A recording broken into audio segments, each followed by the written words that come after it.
like, subscribe, and leave a comment. So here's your review of Raw and Smackdown week commencing the 10th of July. So it starts off with Finn Balor coming out. Basically, he's not happy because he believes Damian Priest cost him the WWE World Championship. So he sort of calls out Damian Priest. Then Dom and Rhea come out, try to sort of calm things down a little bit, saying Damian didn't cost him the title and basically just chill out a little bit. While that's happening, while they're sort of trying to mend the fences, Seth Rollins comes out and Seth is eating buffalo wings and sort of like taking the mick out of the situation. And then basically Rhea says Dom is going to annihilate Seth later on in their match. Then we have our first match, which is Drew and Riddle versus the Imperium in a really good match, which Drew won in the end, and Gunther wasn't happy with the Imperium members Vinci and Kaiser for losing. He wasn't happy at all. Then we have Finn and Damien in the back basically talking about the differences, and they squash their beef, and Finn says he's got Seth first, and then Damien says, well, we've always got the money in the bank, so we'll see what happens there. Then we have the flashback of last week's Tribal Court with Roman Reigns and Jey Uso going back and forth. So that was a good episode. Obviously, I've covered that last week on Raw and SmackDown. Then we have KO and Sami Zayn getting ready to face anyone, basically. They said they'll face anyone on the roster. They've beaten everybody. Then Rhea Ripley and Dominic turn up and say, well, the Judgment Day want all the titles, so we're coming for yours as well. Then we have Dominic versus Seth in a decent match, but turns into a no contest. It turns out into a big brawl.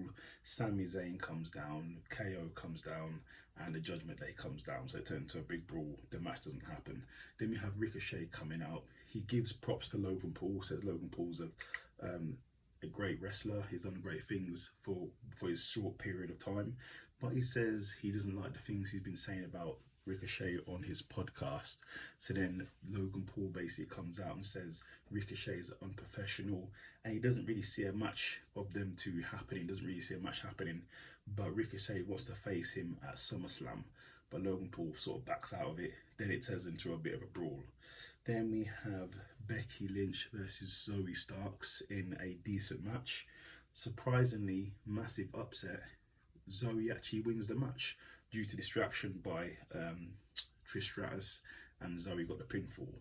Then we have Sami Zayn, KO and Seth all fired up in the back. Obviously KO gets super aggressive, talks about maiming and hurting Judgment Day, so we'll see. Then we have Maxine Dupree get her graduation jacket because she's now graduated as a member of the Alpha Academy. While that happens, Bilal from the Viking Raiders attacks Maxine and takes her jacket, so we will see what happens there. Then we had Shayna Baszler versus Emma in a decent match.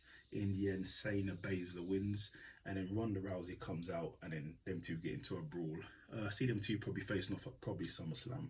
Then we got Cody coming out. Basically, you know Cody's going after Brock Lesnar, so he calls out Brock Lesnar, and he wants a match with Brock Lesnar at SummerSlam, so we will see. And then after he said he's finished with Brock, he wants to go for the title, so we'll see what happens. Then we had The Miz versus Ciampa in a no disqualification match. There was tables, there was chairs, there was more tables and more chairs.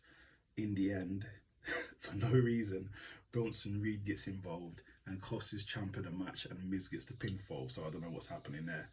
Then we had Kaden and Katana versus Sonya and Chelsea in a tag team match. Really good competitive match. Go and watch it if you haven't seen it. In the end, Chelsea got the pinfall, so it was a really good match. Then we had Riddle and Drew basically in the back, so they're coming for the Imperium, and Riddle's going to face Gunther next week, but Drew's not going to be there next week. He's got some business contractual stuff to do, so he's not going to be there.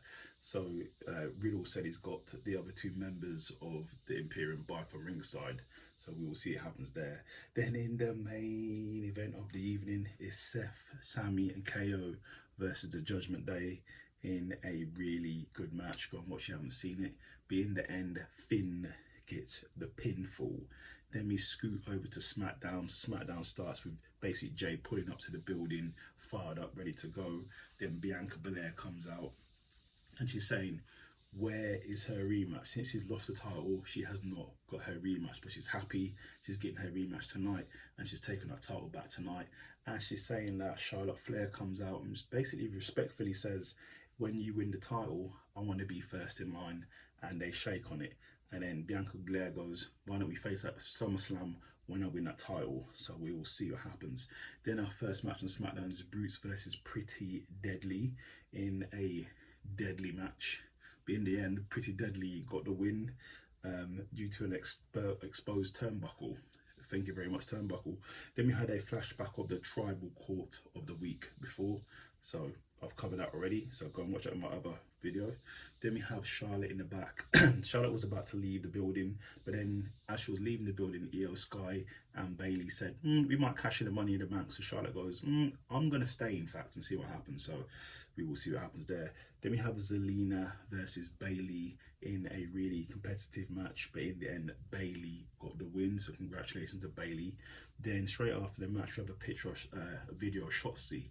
So the Damage Control cut her hair, and obviously Shotzi's not happy. Shotzi has actually snapped and she's gone crazy, and she's cut all her hair off, and I don't know what's going to happen next, but this might be a good turn for her career. She comes with something really good out of this. She may be looking at a world title. Then we have Jey Uso come out. He's basically saying him and Jimmy Uso are twins. When Jimmy's happy, he's happy. When Jimmy's sad, he's sad. When Jimmy's hurt, he's hurt. You know how it goes. And they say it's coming for Roman and it's coming for Solo. Then Paul Heyman comes out with Solo and said they're here for peace. Paul Heyman started to say he can see why Jey Uso is going to be the tribal chief. He's got all the hallmarks and the makers to being the tribal chief, but he blames Jey Uso for everything that's happened to Jimmy. He blames Jey Uso for Jimmy being in hospital, and he said everything is his fault for rising up against Roman Reigns, and no one will forgive him for that.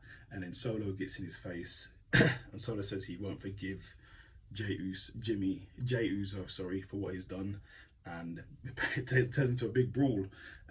Jey takes out Solo with a kick. He also takes out Paul Heyman with a kick. Jey basically cleans house, so we'll see what happens. Then we had a four-way match for a US title number contendership qualifying match. We had AJ versus Santos Escobar versus Bush versus Grayson Waller in a awesome match. Go and watch if you haven't seen it, but in the end, Santos Escobar gets to win and advances in the title hunt. Then, out of nowhere, a limo pulls up picking up the Street Profits. Who comes out the limo? Bobby Lashley, and he picks up the Street Profits. I've been doing videos on where's Bobby Lashley been. He's been in a limo picking up the Street Profits. I don't know what's that about.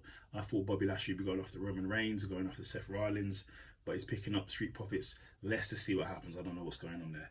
Then we have the LA Knight, come out basically saying he's going to be in the contendership match for the US title next week on SmackDown, and he's coming and he's going to be the name that everybody's saying, LA Knight, and he's going to be the US champion. That's what he's saying. Then in the main event of the evening, it's Bianca Belair versus Asuka.